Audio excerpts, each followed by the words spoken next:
Bueno, en esta oportunidad presentamos con la especialidad de neurología el tema de cefaleas. Vamos a comenzar con un caso clínico. Se trata de una paciente femenina de 62 años de edad cuyo antecedente patológico de importancia fue diagnosticada de polimialgia reumática en tratamiento con AINES. Acude a su médico familiar por cefalea y pérdida de la agudeza visual en los últimos 2 meses. Y en su laboratorio destaca una velocidad de eritrosedimentación de 90. Más preguntas. ¿Qué exámenes complementarios solicitarías para tu mejor diagnóstico? ¿Por qué la pérdida de la agudeza visual? Es decir, la fisiopatología. 3. ¿Cuáles son los diagnósticos diferenciales? 4. ¿Cuál es su tratamiento? Bueno, la cefalea es como el dolor abdominal. Puede ser desde algo leve hasta algo severo que puede ocasionar la mortalidad del paciente. Por eso con la cefalea no se juega. Por eso tenemos que tener un criterio juicioso para poder llegar a un diagnóstico certero y un buen tratamiento. Si no tenemos un diagnóstico ideal, confirmado, no vamos a tener buenos resultados en su tratamiento. Y por lo tanto corremos el riesgo de que estemos presos por mala praxis. Entonces, la cefalea constituye una de las entidades clínicas por la que más se busca la atención médica. Es más, los neurólogos, dentro de sus primeras consultas está la cefalea. Ahora, ¿cuáles son las causas comunes? No estamos hablando de atípicos, las causas comunes de cefalea. Hay una cefalea primaria, es decir, que solamente está en el sistema nervioso central y sus anexos, y la cefalea secundaria, es decir, algún proceso sistémico, un problema infeccioso puede generar una cefalea secundaria, o también como otras causas. Dentro de la cefalea primaria, el mayor porcentaje es una cefalea tensional. Posteriormente vamos a ver las características clínicas, exámenes complementarios y su tratamiento.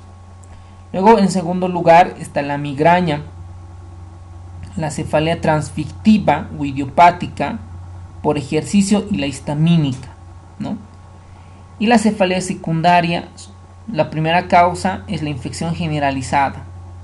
Una gripe, una sinusitis puede darnos una cefalea secundaria. Una lesión cráneoencefálica, trastornos vasculares, hemorragia subaracnoidea y tumor encefálico son las causas de cefalea secundaria. Con relación a la anatomía y fisiología de la cefalea, debemos nosotros recordar qué estructuras del sistema nervioso sienten dolor. El principal es el cuero cabelludo. Cuando una persona sufre un golpe, le duele porque acá en el cuero cabelludo existen nociceptores que llevan el dolor. La arteria meningia media, los senos de la dura madre, la hoz del cerebro y los segmentos proximales de las arterias piales. Ahora, las estructuras básicas que intervienen en la cefalea primaria, ojo con esto, son los vasos intracraneales grandes, la porción caudal del núcleo del trigémino, sobre todo el complejo trigémino cervical. Esto es muy importante porque aquí van a jugar el sistema nervioso autónomo, el simpático y el parasimpático, con la parte de la región cervical. Las regiones rostrales del procesamiento del dolor del tálamo y la parte ventroposteromedial, y la corteza. Los sistemas moduladores del dolor en el cerebro son los que modulan los nociceptores del trigémino. Ahora, dentro de la fisiopatología, pues está implicada el sistema trigémino vascular.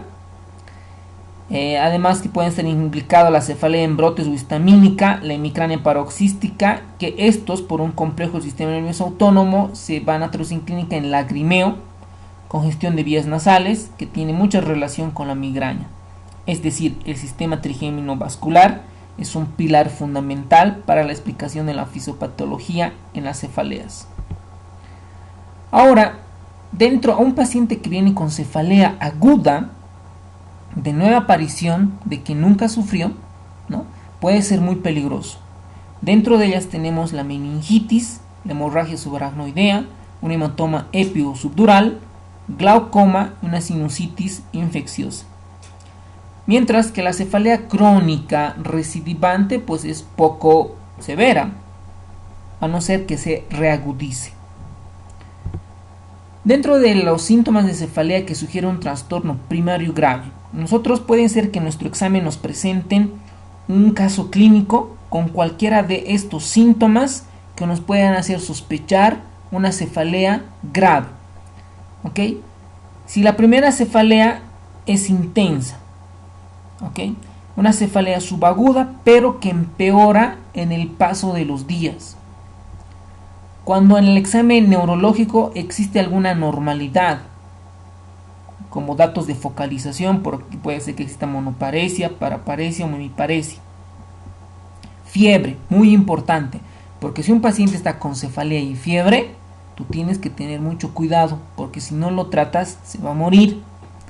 Vómito que antecede a la cefalea. Paciente que se levanta por la mañana, tiene náuseas y vomita y se queja posteriormente de cefalea.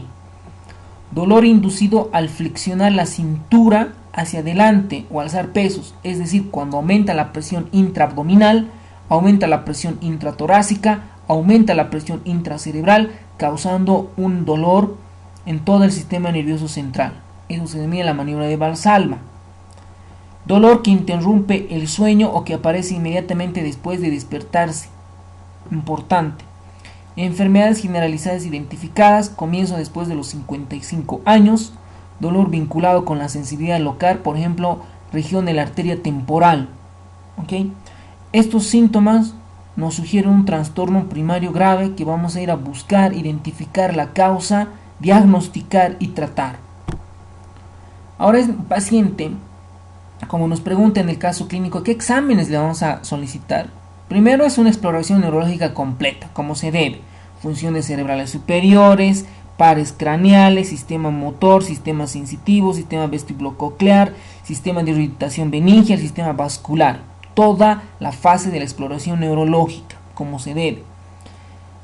Si encuentras alguna normalidad o no la encuentras y sigue con cefalea, pues tienes que pedir una tomografía craneal simple.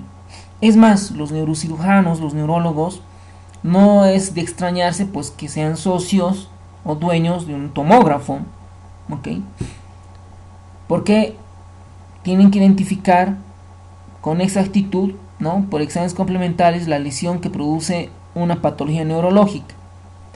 Podemos seguir, ¿no?, la tomografía axial computarizada con contraste, una tomografía helicoidal, una resonancia magnética. Si en el caso lo amerita, cuando no existen algunas alteraciones en estos exámenes complementarios, se debe realizar la punción normal, la punción lumbar. ¿Ok? La punción lumbar, cuando nosotros obtenemos cualquier fluido, debemos llevarle a citoquímico para que nos reporten las células, ya vamos a ver el porqué, para sospechar un proceso infeccioso. Debemos mandar a citológico y a cultivo. Por lo menos los 3 exámenes complementarios básicos. Luego se puede realizar se debe realizar una oftalmoscopía, la medición de la presión intraocular y de refracción. Y muy importante, la mayoría no realizamos una exploración de la región cervical. Cuando un paciente llega con cefalea, se debe realizar todos estos pasos. Ahora, la cefalea secundaria, ¿no? La cefalea secundaria en caso de una meningitis. A ver, el paciente viene con cefalea de hace 2 días. Me dicen, doctora, me duele mi cabeza hace 2 días.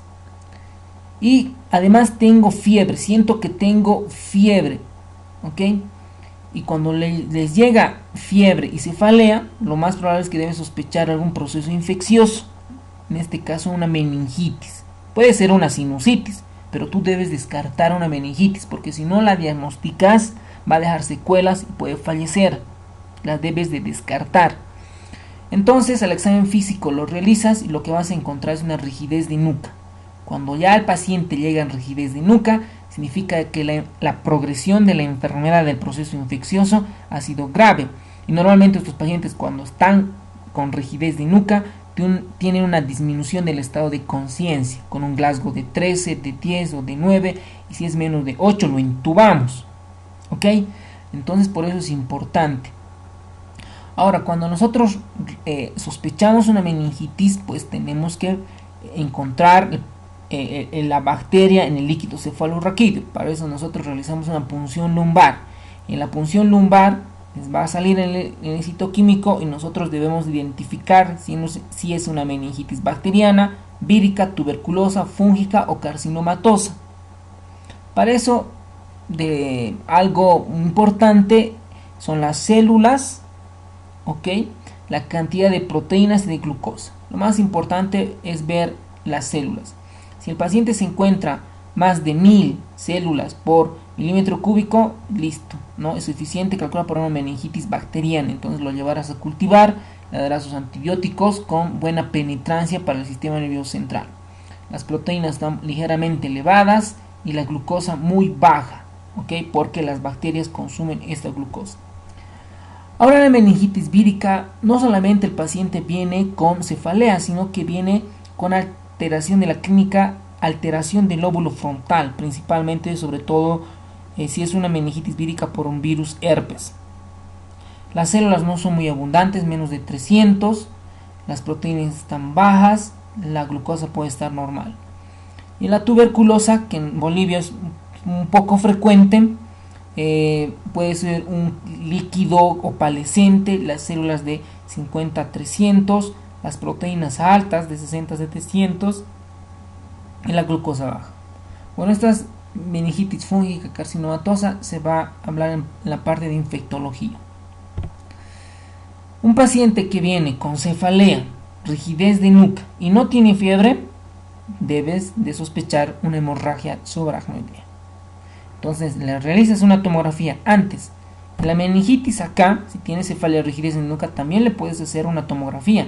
Es más, le deberíamos de hacer antes de la punción lumbar una tomografía, porque si la tomografía me dice que hay una hidrocefalia o un edema cerebral, puede ser que esté contraindicado la punción lumbar. Para eso ya se profundiza el tema cuando realiza la punción lumbar. En la hemorragia subaracnoidea le realizamos la tomografía y lo que se va a encontrar en la tomografía es la hemorragia como tal. Una tomografía, esta es una tomografía simple de cráneo, ¿no? Normalmente nosotros acá nos ven con cuántos milímetros de corte está y en qué parte se encuentra el corte. Hay regiones hiperdensas, que son las regiones blanquecitas, las regiones hipodensas, ¿no? Todo lo que es negrito, y todo lo que nosotros vemos acá, esto es sangre, ¿ok? Todo lo que está blanco es sangre. Acá también, ¿no? En esto es el espacio interhemisférico, todo lo que es acá. Miren todo lo que se nota en la línea, la cisterna cerebelosa superior, acá la cisterna insular, se ve sangre. Entonces esto es una hemorragia subaracnoidea. Entonces la hemorragia subaracnoidea, cuando veamos posteriormente, vamos a ver la aneurismática y la no aneurismática. Bueno, para que un paciente se sospeche un tumor cerebral, pues tiene que tener una cefalea intermitente, profunda, sorda, que empeora con el ejercicio. Y normalmente estos pacientes tienen vómitos, sobre todo si el tumor se encuentra en la fosa posterior.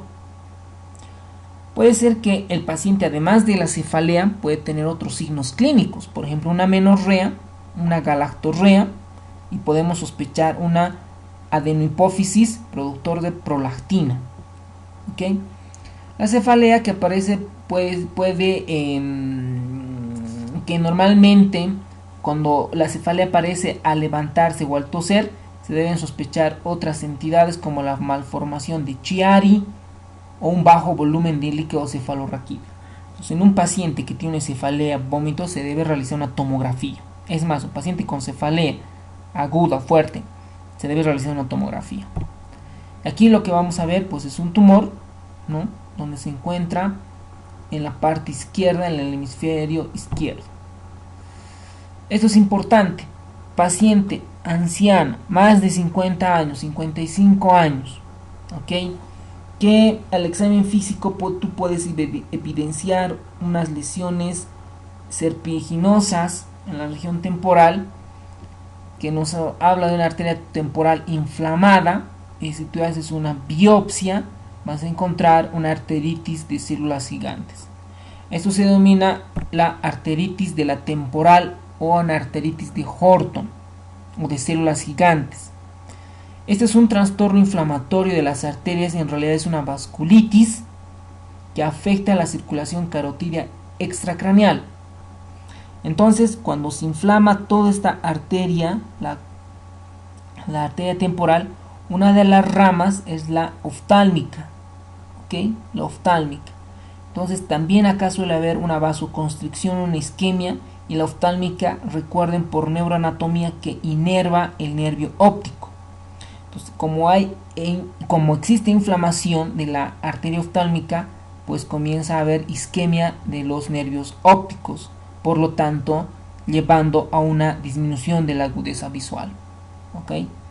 La mitad de estos pacientes quedan ciegos, ¿no?, por la afección de la arteria oftálmica. Entonces, estos pacientes, la cefalea es una cefalea sorda, ¿no? Puede ser uni o bilateral, que empeora al peinarse, y de antecedentes puede estar relacionado a un proceso reumatológico como sobre todo la polimialgia reumática. Pueden tener claudicación mandibular, pueden tener fiebre, y lo más importante, el laboratorio es una vez alta, más de 60, 80, 90, una vez que traduce un proceso inflamatorio severo. El tratamiento, pues acá no va a ser AINES, ¿ok? Normalmente para un dolor de cabeza le damos paracetamol y ibuprofeno. Aquí es corticoides, prednisona 80 miligramos bioral día. Luego se hace mantenimiento posteriormente. Entonces ustedes recuerden, el caso clínico, digamos, analicen con este tema. Otras causas de cefalea puede ser el glaucoma, ¿no?, que puede comenzar con un intenso dolor ocular y posteriormente acompañarse de cefalea. Ahora vamos a ver a las cefaleas primarias. Dentro de la primera causa, una de las más importantes es la migraña. La migraña, pues, hay una migraña con aura, que es poca, hasta 20-30%, y una migraña sin aura, ¿ok? La padecen el 15% de las mujeres y el 6% de los varones. Hay una hipersensibilidad a la luz, hay fotofobia, sonofobia, y empeora con el movimiento, y tiene alguna relación con el ciclo menstrual. Dentro de los síntomas que nos muestra el libro de Harrison, los que más se acompañan, ¿no?, que se ha hecho un estudio en 500 pacientes y la mayor parte han manifestado náuseas en un 87%. Fotofobia. La fotofobia nosotros la vamos a ver como escotomas centellares, algo de defectos hemianópticos, visión borrosa, espectros, destellos, ¿no? Eso es la fotofobia. Puede existir obnubilación, dolor a la palpación en el cuero cabelludo, vómito, perturbaciones visuales, pueden haber parestesias, pueden sentir sensación de hormigueos, mareos, vértigo, fotopsias, alteración de la conciencia, diarreas, espectros de fortificación, síncope, convulsión y un estado confusional. Entonces son los síntomas que acompañan a la migraña. Dentro de la fisiopatología ya se ha demostrado que más o menos existen 3 fases en la migraña. Primero hay una alteración en la génesis, ¿no?, en el tronco encefálico, que puede involucrar todo lo que es el rafe medio, toda esta parte, que son productoras de neurotransmisores serotoninérgicos. Cuando se liberan estos neurotransmisores, puede haber una vasoconstricción en ese momento, que clínicamente se puede traducir en fotofobia, y la tercera fase viene en vasodilatación severa. Entonces el paciente tiene una cefalea pulsátil que empeora con el movimiento. Eso es clave, empeora con el movimiento en migraña. ¿Ok? Entonces ya el libro de Harrison ya ha identificado la alteración del sistema monoaminérgico, ¿no?, la alteración, donde esta alteración del sistema monominérgico libera el péptido relacionado con el gen de la calcitonina, ¿ok? Y que hay medicamentos que comienzan a neuromodular estos neurotransmisores y existe buenos resultados. Luego tenemos que los triptanos han sido diseñados para estimular de manera selectiva las subpoblaciones de los receptores 5-hidroxitriptamina o la serotonina. Posteriormente, los que mejor fueron son los receptores de la 5-hidroxitriptamina 1B, 1D. Y pues ahora actualmente tenemos la 5-hidroxitriptamina 1F, que tiene un efecto puramente neural. Está implicado también el sistema dopaminérgico, para eso se da un tratamiento antidopaminérgico como la metoclopramida. Luego tenemos la alteración de la excitabilidad de los canales de calcio relacionados con el adenosín trifosfato. Básicamente esa es la alteración, la fisiopatología. Entonces, primero, en resumen, hay una alteración del tronco encefálico, hay un proceso de vasoconstricción y vasodilatación que lleva a una cefalea pulsátil. La migraña, en su nivel más elemental, es el dolor de cabeza que se acompaña de otros signos. ¿Ok? Otros signos. ¿Qué es otros signos? Fotofobia, sonofobia, que empeora con el movimiento. Mientras que la cefalea tensional, que es su diagnóstico diferencial más importante, es el dolor sin signos. Muchos sujetos con dolor incapacitante probablemente tienen migraña, ¿ok? Y eso está demostrado. Si no lo diagnosticas bien, no lo diagnosticamos bien, puede ser que un paciente no tenga un buen tratamiento y puede ser que esté manejando en su coche y tenga una crisis y pueda tener accidente. El diagnóstico, el libro de Harrison, según la Sociedad de Dolor de Cabeza, hay una clasificación donde incluye como mínimo 2 de los siguientes, ¿no? Como criterio. Un dolor unilateral, pulsátil, que empeora con el movimiento, puede ser una intensidad moderada o grande. Y de estos dos tiene que haber uno: náusea, vómito, fotofobia o fonofobia. ¿Ok? Y antes debemos recordar que la cefalea puede durar de 4 a 72 horas, con datos de la exploración física normales, que no tienen otra causa que explique la cefalea. Obviamente debes descartar sinusitis, debes descartar cualquier proceso odontogénico, etc.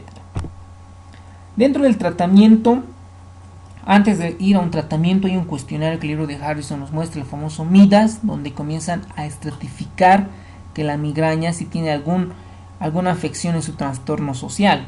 Para eso en el tratamiento lo han dividido en no farmacológico y lo farmacológico, y han demostrado que lo no farmacológico sirve mucho, muy importante, porque solo con farmacológico no lo puedes controlar.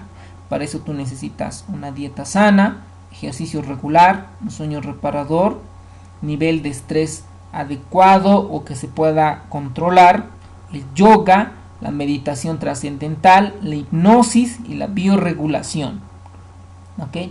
Dentro de los fármacos principalmente son 3 pilares muy importantes que lo debemos manejar a detalle: los AINES, los agonistas del receptor 5-hidroxitriptamina, los triptanos, y los antagonistas de los receptores de la dopamina. ¿Okay? Vamos por los analgésicos y los AINES. Ustedes recuerden que el paracetamol básicamente es un analgésico, ¿no? Ahora podemos nosotros usar 400, ¿no? 2 comprimidos, ¿no? Cada 6 horas como analgésico. Luego tenemos otros esteroides, sobre todo el naproxeno.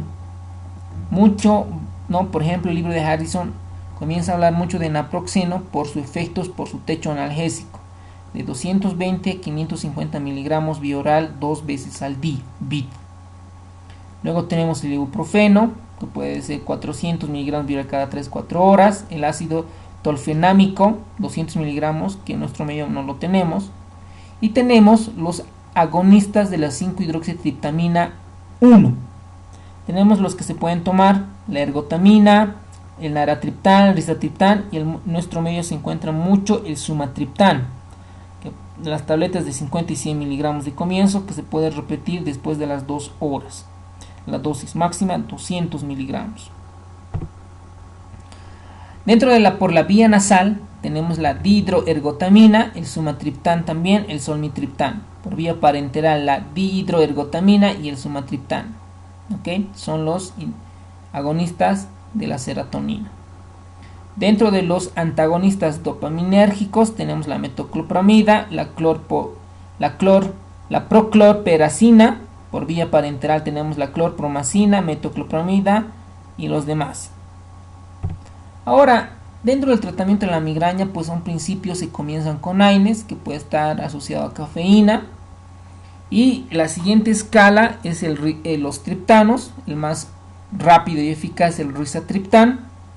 Ojo que están contraindicados en la enfermedad cardiovascular, posible pregunta de examen. Y la ergotamina, muchos de ellos se asocian a cafeína, que justifican por la actividad vasoconstrictora y ayuda a la absorción de la ergotamina. Otros fármacos, cuando el dolor es insoportable y le lleva a la emergencia de un hospital, podemos darle opioides, una meperidina de 50 a 100 miligramos. Los que han recibido meperidina van a darse de cuenta que es un medicamento muy potente, porque te hace ver destellos, te llega a hacer mareos, porque es un medicamento muy poderoso, un opioide. Luego tenemos medicamentos para la profilaxis, ¿no? Si tiene más de 2 meses, pues lo debemos realizar profilaxis. Dentro de ellas el más importante es el propranolol. No se dice propanolol, es propranolol, es su nombre genérico correcto. Es un beta bloqueante no selectivo, pues como ustedes recuerden en la fisiopatología hay una cefalea pulsátil. Entonces con el propranolol lo que voy a evitar es evitar todo el mecanismo. También el timolol, el valproato sódico, el topiramato y la metisergida están como medicamentos de profilaxis. Ahora, dentro de las medidas preventivas tenemos lo que ya hemos mencionado, ¿no? El propranolol, ahí está en la dosis. Los antidepresivos tricíclicos, sobre todo como la amitriptilina, es muy usado, y anticonvulsivantes como el valproato y la gabapentina, que nosotros en el medio se usa la gabapentina. ¿Okay? Acá tenemos algunas reacciones adversas. Obviamente del propranolol va a ser el cansancio, porque te está beta bloqueando. ¿Okay? La amitriptilina es bueno por la somnolencia, ¿no? Y en los anticonvulsivantes pueden haber parestesias, pero en la parte clínica yo no he visto mucho efecto adverso con anticonvulsivantes, sobre todo los neurólogos deben ver. Luego tenemos la mitesergide, la flunaricina, que son medicamentos para la profilaxis en la migraña. Ahora, otro diagnóstico diferencial importante de cefalea, y dentro de los más frecuentes, es la cefalea tensional. Es una cefalea crónica que se caracteriza por molestias bilaterales. El libro lo describe como una banda constrictora que rodea el cráneo. No se acompaña de náuseas, vómitos, etc. Y no empeora con el movimiento. Es la principal diferencia. El tratamiento pues es analgésicos, AINES, relajación. Ojo que los triptanos no son útiles. Si a los AINES no responde a un dolor de cabeza crónico tensional, se puede añadir antidepresivos tricíclicos como la amitriptilina. Ahora, dentro de las cefaleas autónomas trigeminales tenemos la histamínica, o también denominada las cefaleas en racimos, o de Horton o de Cluster. Esta es una cefalea histamínica, ¿no? Hemicraniana paroxística. Puede tener una característica neuralgiforme. Ojo que no es la neuralgia del trigémino, ¿no? Tiene una duración breve, que puede estar acompañado por esto, ¿no? Por una hiperemia conjuntival, lagrimeo, y muchas de las veces la confunden que tiene un dolor de cabeza por una sinusitis. ¿Okay? El diagnóstico diferencia la neuralgia del trigémino, donde principalmente la neuralgia del trigémino es un dolor punzante. La cefalea histamínica es retroorbitaria, no fluctuante, tiene características explosivas. Los pacientes son más agresivos. ¿Okay? Por ejemplo, ¿cómo es una cefalea de la migraña? Son pacientes tranquilitos porque se mueven, les duele, mientras que estos pacientes son más agresivos. Entonces, dentro de tu diagnóstico diferencial tiene que estar la cefalea histamínica. Y sobre todo son en pacientes varones, mientras que la migraña son más en pacientes en mujeres, ¿no? Luego la hiperemia conjuntival, el lagrimeo, la rinorrea, la congestión nasal, la disfunción simpática, pues tiene que estar alguna alteración del sistema autónomo. El tratamiento básicamente es la inhalación de oxígeno y ojo, sumatriptán subcutáneo. Pregunta de examen, subcutáneo. Dentro de las medidas preventivas de cefalea histamínica tenemos la prevención a corto plazo. Pregunta de examen o posible pregunta de examen. Prednisona miligramo kilogramo peso. ¿Ok? La mitesergida, el verapamilo y demás. Puede haber algunos tratamientos, la inyección del nervio occipital mayor de Arnold, que puede infiltrarse algún anestésico como la lidocaína, la bupivacaína y demás.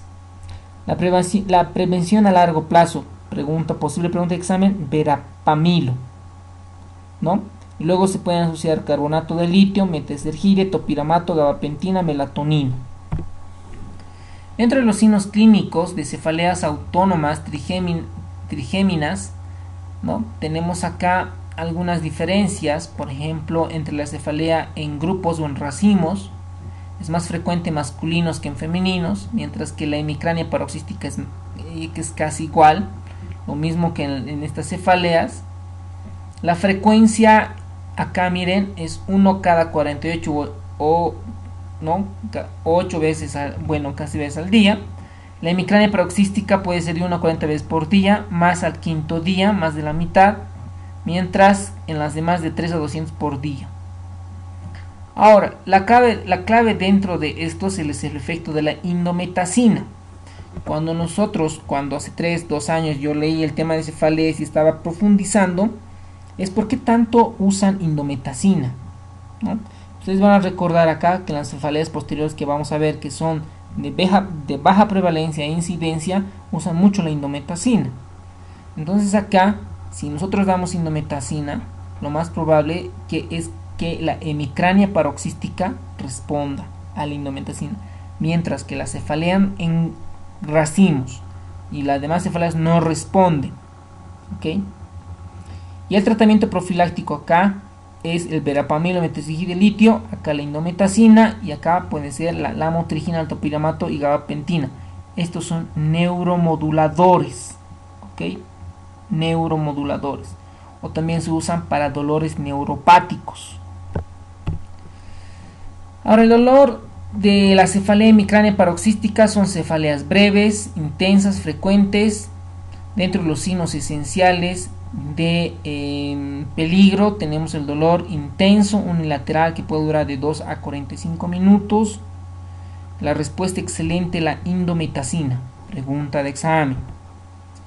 Dentro de las cefaleas neuralgiformes unilateral de duración breve con hiperemia conjuntiva y lagrimeo, cuya abreviación no está, para confirmar el diagnóstico necesitamos que surjan como mínimo 20 ataques que duren de 5 a 240 segundos.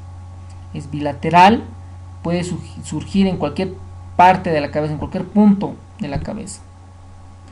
El diagnóstico diferencial más importante es la neuralgia del trigémino, particularmente en la primera rama del nervio. Pregunta de examen, ¿no?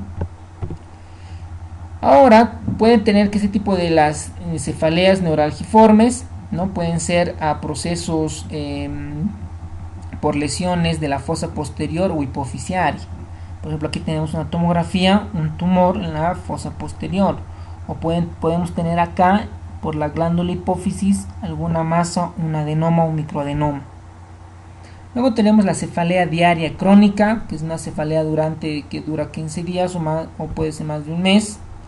Dentro de esta cefalea diaria crónica, pues tenemos la migraña crónica, mayor a 4 horas al día. Si es menos de 4 horas al día, puede ser una cefalea crónica histamínica, o puede ser secundaria a un trauma, iatrogénica o infecciosa. Luego tenemos la cefalea crónica tensional, ¿no? Si es más de 4 horas al día, menos de 4 horas al día, hemicrania paroxística crónica. La secundaria, una arteritis de células gigantes, sarcoidosis o síndrome de Behçet. Luego tenemos la hemicrania continua, ¿no? Si es mayor a 4 horas, si es menos de 4 horas, la neuralgia, o bueno, la cefalea neuralgiforme. Secundaria, la infección crónica del sistema nervioso central. Si es mayor a 4 horas al día, cefalea diaria persistente nueva, que esto la debemos estudiar. Si es menos 4 horas al día, la cefalea hípnica, ahorita vamos a ver esto. Y la secundaria, cefalea por abuso de fármacos. Dentro de las entidades por incluir el diagnóstico diferencial de la cefalea persistente diaria nueva. Ojo, puede ser migraña o de tipo tensional. Secundario, una hemorragia subaracnoidea, cefalea por disminución de volumen líquido cefalorraquídeo, por hipertensión del líquido cefalorraquídeo, cefalea postraumática, la meningitis crónica. Ahora, la cefalea por disminución del líquido cefalorraquídeo, por ejemplo, eso es importante. El paciente, ¿no?, se sienta o está de pie, ¿no?, empeora. Y cuando se pone de decúbito, se echa, se acuesta, mejora. ¿Ok? Sobre todo son en pacientes con post de punción lumbar, sobre todo aquellos pacientes que entran a una cirugía y el anestesiólogo le realiza una anestesia neuroaxial, ¿no? Entonces se le sale un poco de líquido cefalorraquídeo y al día siguiente tiene una cefalea, ¿no? Y pues el tratamiento en estos pacientes, la incidencia es de 10 al 30%, el tratamiento puede ser cafeína, analgésicos o la reposición de sangre autóloga. Y aquí, por ejemplo, nos muestran el libro de Harrison, una resonancia magnética que muestra una intensificación meningia difusa, ¿no?, toda la flechita. Después de administrar gadolinio en un paciente con cefalea por bajo volumen de líquido cefalorraquídeo. El tratamiento puede ser lidocaína intravenosa, ¿no?, profilaxis con la motrigina, infiltración con anestésicos de nervio occipital mayor de Arnold. Ahora tenemos otra entidad que es el síndrome de taquicardia ortostática postural. ¿Ok? Nuestros pacientes deben realizar un diagnóstico llegando con tomografía con contraste, resonancia. El tratamiento es con cafeína, 500 miligramos en 500 cc de solución fisiológica y que se puede administrar en 2 horas. ¿Ok? Como su nombre mismo lo dice, ortostática, que tiene que ver mucho con el movimiento.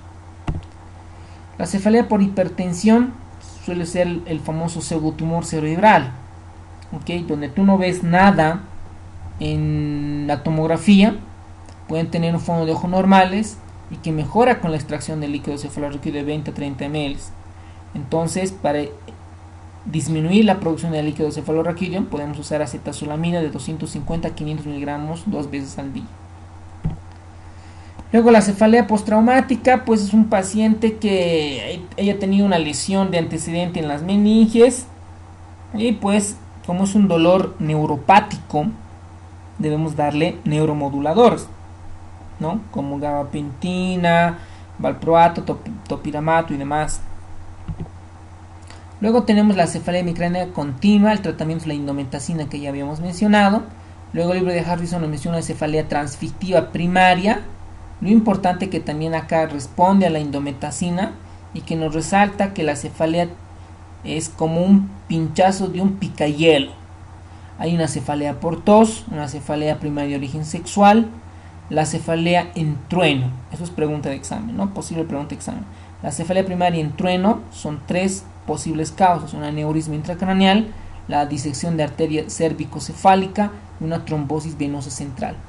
Por ejemplo, una trombosis venosa central es bien difícil de diagnosticarla, tienes que ser muy perito, muy capo en tomografía para poderla identificar, sobre todo en hemorragias espontáneas en el sistema nervioso central atípicos.